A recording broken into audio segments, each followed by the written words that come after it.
Kada susimastai, kokį geri vandenį? Gyvą, negyvą, piliesi iš krano ar išperkiesi iš butelių? Kokio jis yra krovimo? Pliusinio ar minusinio? Kažkada ir aš nesukau apie tai savo galvos. Bet kai sužinau, kad tas pats vanduo gali suteikti man energijos, arba tas pats vanduo gali atimti iš manęs energiją, aš pradėjau gilintis. Kiek vandens kokybė daro įtakos mano organizmui. Ir wow, koks buvo mano nustebimas.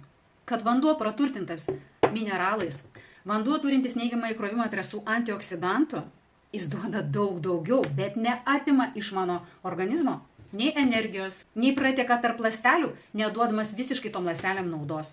Ir kartais išgertas vidutinis vandens kiekis gali duoti daug didesnį rezultatą negu dvigubai didesnis vandens kiekis, o rezultatų galima net nejausti.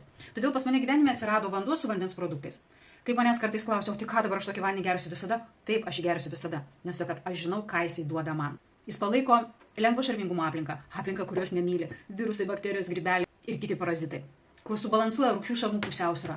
O kaip žinia, mūsų visų organizmai yra be proto užrūgštinti, ypatingai jeigu mūsų gyvenime streso yra begalybė, valgom kartais gerai, kartais ne visą laiką, kitaip tariant, gyvenant netobulą gyvenimą yra įrankiai, su kuriais galime savo padėti. Ir jeigu iš tikrųjų tu nori pagalbos savo, kol dar nedaėjai iki diagnozių, tada belieka tuo užsiimti. Komentarė rašyk sprendimas arba rašyk man asmeniškai. Žinoma, nepamiršk mane sekti, kad gautum greičiausiai atsakymus. Sprendimų visada yra.